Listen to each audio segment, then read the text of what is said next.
Hello, hello, hello. This is Gresh from the I Am CEO podcast. I have a very special guest on the show today. I have Brandyn Campbell of Brandyn Campbell Communications. Brandyn, it's awesome to have you on the show. Thank you so much for having me. I'm so glad to be here. No problem. Super excited to have you on as well. And before we jumped in, I want to read a little bit more about Brandyn so you can hear about all the awesome things that she's doing. And Brandyn combines her passions for communications and diversity to help businesses build and articulate their commitment to racial justice. The founder of Brandyn Campbell Communications, she has worked with high-profile clients including the Philadelphia Eagles and the NFL. Drawing on her 15 years of experience managing diversity issues in international education and facilitating diversity and inclusion training for educational leaders, Brandyn's Antiracism Consulting helps organizations identify opportunities to infuse diversity, equity, and inclusion throughout their communications. Brandyn, are you ready to speak to the IMCO community? I am.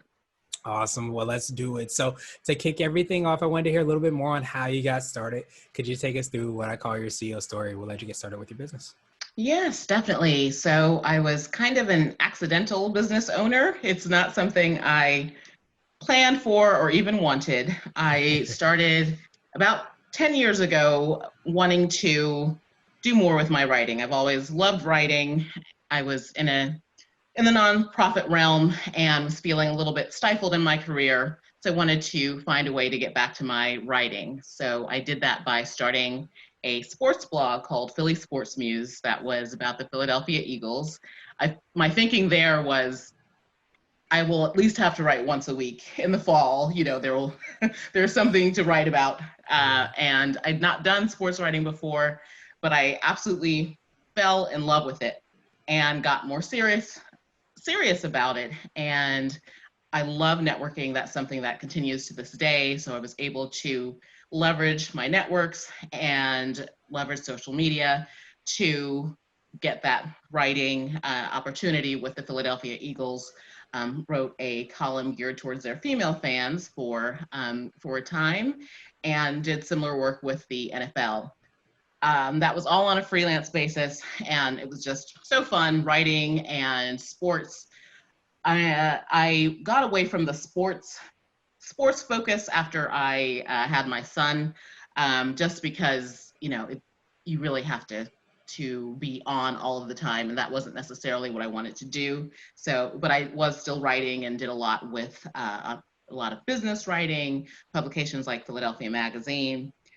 And it wasn't until I had my second child, my daughter, in 2017, that I really gave serious thought to turning that writing, that hobby, into a full-time business. I was in a job environment that wasn't terribly supportive of families, so I was at an important crossroads there. So I thought, okay, let me go back to where it all started, to blogging, but turning it towards content creation and blogging to support other small business owners. So that is what I did, starting in 2017, but really kicked up steam in 2018, and focused increasingly on content strategy, social media management, really helping small business owners find their voice and infuse that into their communications.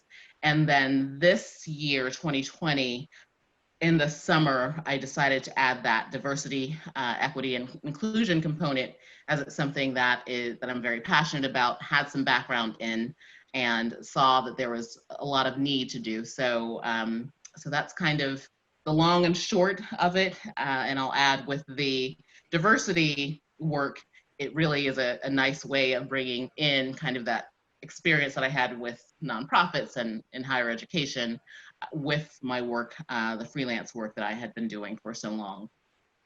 Yeah, well, I definitely appreciate that. And I think I love, you being able to kind of tell your story, because I think so many times when we think of communications, we put it into like a box, but I love the evolutionary process of it, of when we really think about it. It could be from a sports standpoint, it could be from in the nonprofit world, it could be from a diversity and inclusion standpoint, and it's all important on all of those different aspects. So that's why I love, what you do, because so many times we forget about, this industry or this aspect of it, but really being able to understand to some degree the holistic aspect of communications is so huge for us to, I think, be successful.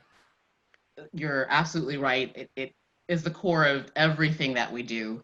And it is something that it puzzles me that sometimes it's not given a lot of importance within organizations, because this is the key to everything. It's the key to how, when you grow, how you communicate, how you talk to your team, and how you build your culture, as well as how you communicate your message and connect with your audience. So it's so integral to every piece of what we do.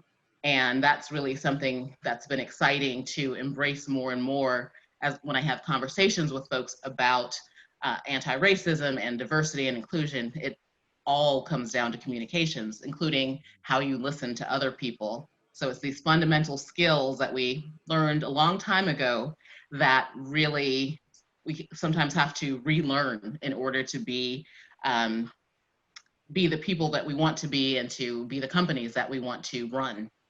Yeah, absolutely. And so interesting. That's, I guess we learn how to say our first words when we're young, but we don't always sharpen that saw in terms of getting better and how we communicate ourselves, how we're coming out into the world, how we're talking with our team members, and all of those different aspects. So I love that you help kind of empower people and equip people with the knowledge to be able to do that, and to the degree and the level that they want to be able to do that. So I know you did touch on it a little bit on how you serve clients. Could you drill down a little bit more and let us know more about how exactly you support clients and what exactly you do to seeing their communications get top notch?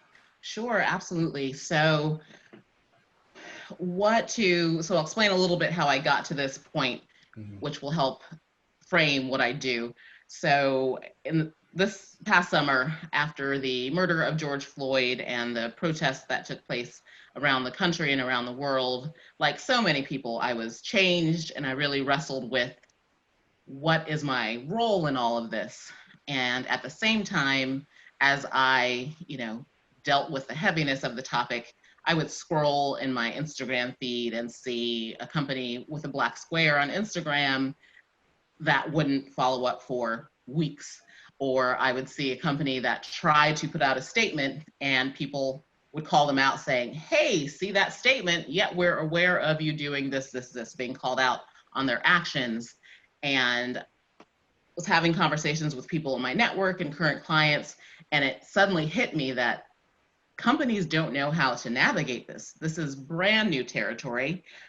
Even if they have had some diversity training, you're not dealing with the external communications, because that's not really the point of that work. And so I realized that it was a really needed opportunity for me to bring forward my communications knowledge, as well as my knowledge in diversity, equity, and inclusion, to help businesses address that external portion that was really left exposed. And we saw and continue to see how that played out. So that was the impetus behind creating my anti-racist communications consulting. And a core piece of my offering is a content audit, looking at your social media feeds, looking at your comment moderation, and I have a 10-point evaluation scale, and giving you some feedback on what I'm seeing, how your audience may be interpreting that, and giving you some recommendations on how you might be more inclusive moving forward.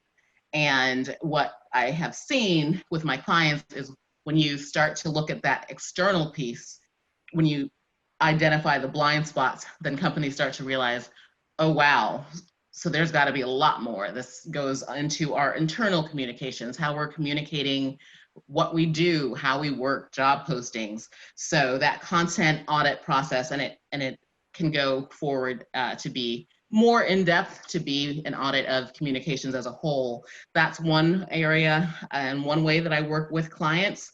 And I also do traditional assessments, do some conversations to get a sense of where the company is in terms of how it values and articulates its values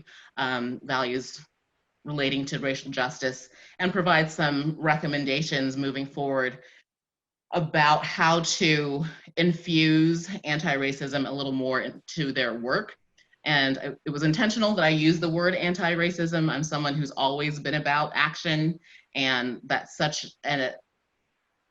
an important and deliberate word that really indicates and reminds people that this fight is never over. You never complete a checklist and like, okay, we have done all we need to do to try to uproot white supremacy.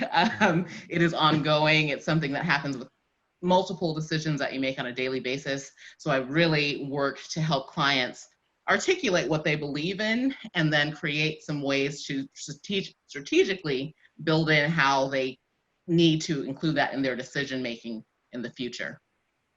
Yeah, that's so huge. And I've always felt that the lack of communication on these topics, and especially obviously, as you said, with George Floyd being murdered, and I think the impact that it has had on everybody and hopefully change that we've seen.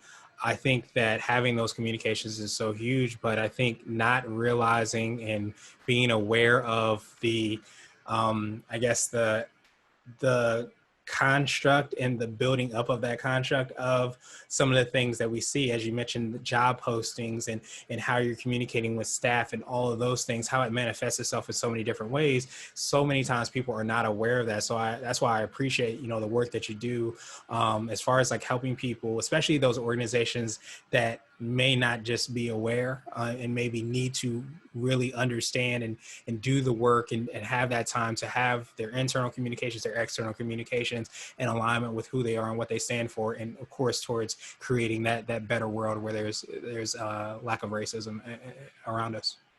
Yeah, absolutely. And just to go along with that point, I joked with my mom when I decided to do this, just joked about the fact that I'm a very direct person, very kind, but I've always been direct. And it really feels to me like this is such an important opportunity for all of us to have this conversation. And of course, it's uncomfortable. It challenges what all of us were raised to believe and think. But just like in our lives as individuals, if you don't take something on and confront it, it's going to keep coming back. And we've seen that happen in this country. And I'm really, really motivated by the fact that, we know that the civil rights movement took place. There was a lot of important progress, yet here we are now. I don't want my kids to have to go through this again. Let's get it right. It's uncomfortable, but let's deal with it. And so that really is the impetus that I have to just move forward and tell people like, look, this is, whether you want to deal with it or not, whether you realize it or not, this is happening. We can do better, so let's do that. Yeah, absolutely. It's here and it's at the forefront, and having those upfront conversations, I think, are the only ways to do it. I think so many times, so many people have sugar-footed around exactly what's happening, and it needs to, be, and have that be had and create opportunities to have those dialogues is increasingly important. So I appreciate you so much for doing that and championing that. So I wanted to ask you now for what I call your secret sauce. And this could be for you or your business or a combination of both. But what do you feel kind of sets you apart and makes you unique? Yeah, my secret sauce, I think, in a lot of ways, is just the offering. I'm not aware of, there are a lot of diversity and inclusion consultants, and there is enough work for all of us, but I'm not aware of many who really focus in on the communications the way that I do. And I think the secret sauce is that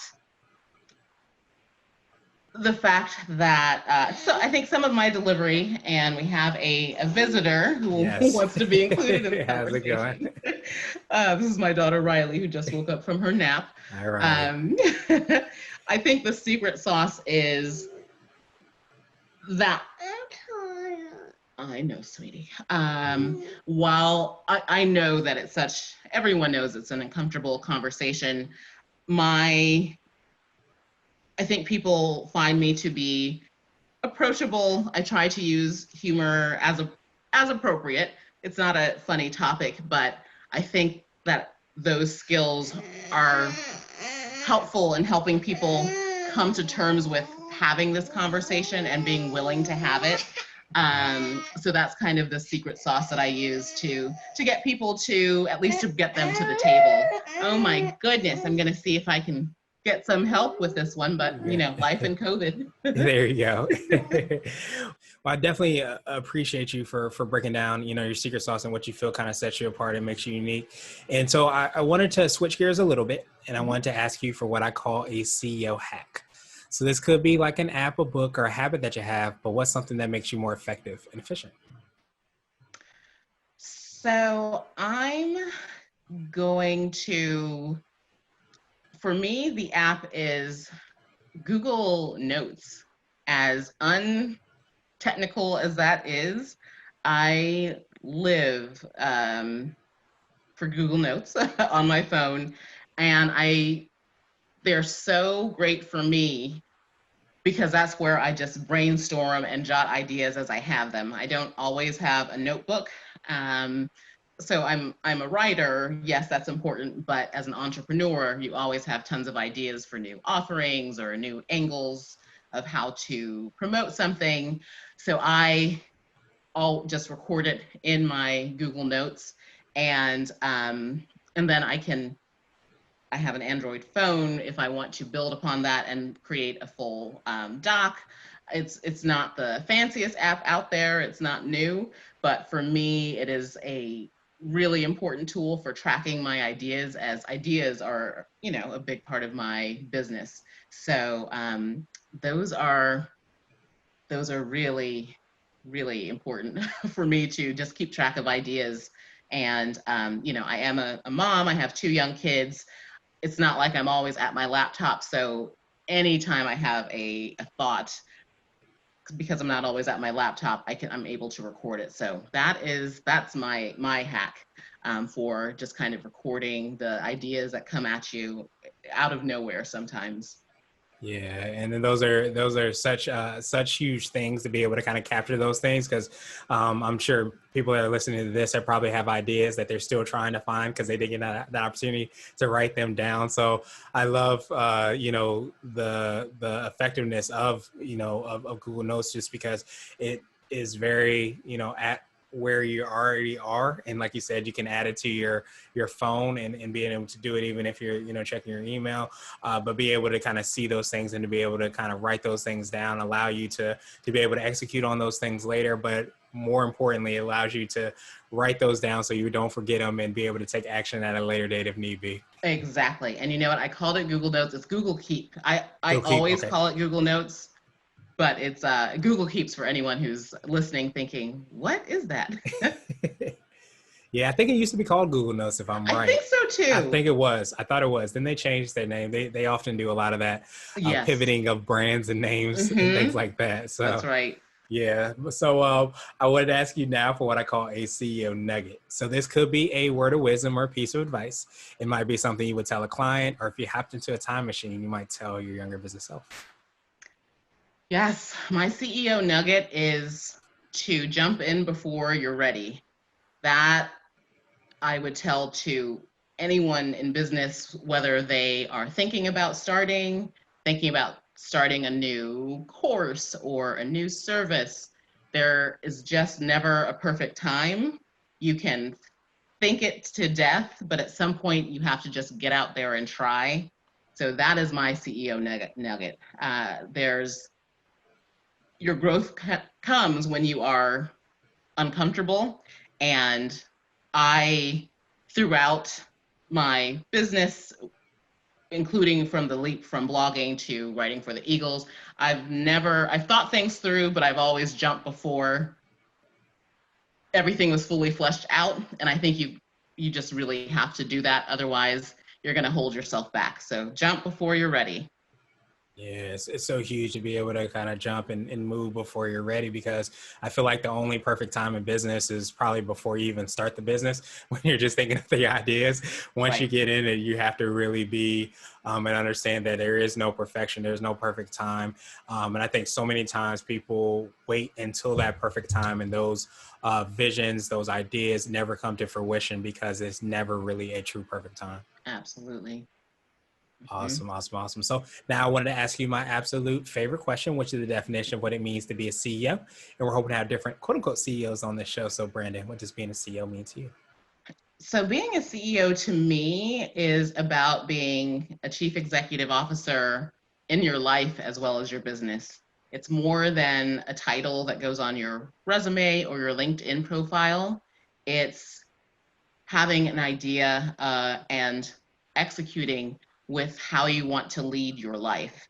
So it ties in with that independence. That's a huge reason for many people to start businesses, but it also means that you're a leader in your life, in your community, that you are setting an example, and all of that is infused into your business. So to me, a CEO is something that doesn't just stop at the boundaries of your business. It's something that crosses over into your life.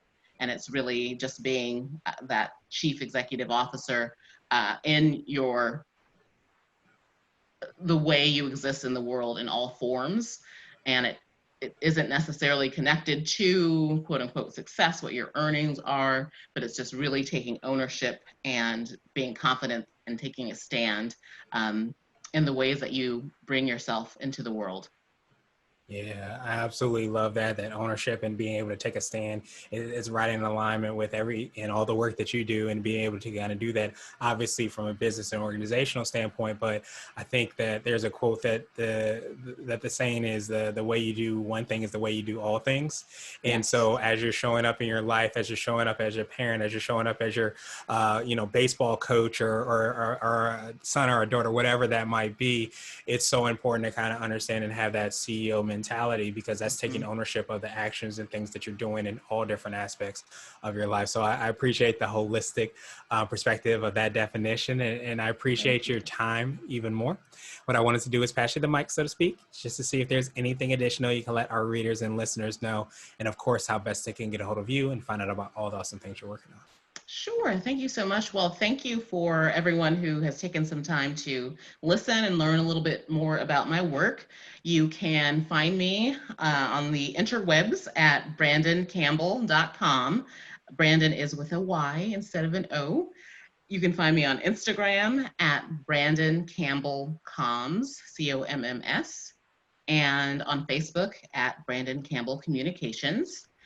I would invite folks to, if you are someone who, a business owner, part of an organization who has found yourself wrestling with the questions that have come with this so-called racial reckoning that we are in, you're not sure what to do about that, send me a note. Let's just have a conversation. I'm really good at helping people figure out some next steps. So even if it'd be wonderful if we work together. Even if we don't, I really am passionate about getting people moving, because that's the only way we're going to be able to address this problem. Absolutely. And we will have the links and information in the show notes as well too. But Brandyn, I know we talked a little bit more offline about how much it can kind of take from you to lead that charge. So I appreciate you for leading that charge so much, because I think everything to me kind of starts with having those conversations. So I appreciate you for doing that for organizations, for making yourself available to be able to do that. It not only makes these organizations, these people so much better, but it makes the world a better place. So thank you so much for leading that charge. I appreciate you so much, and I hope you have a great rest of the day. Thank you so much. Thanks for having me on, Gresham.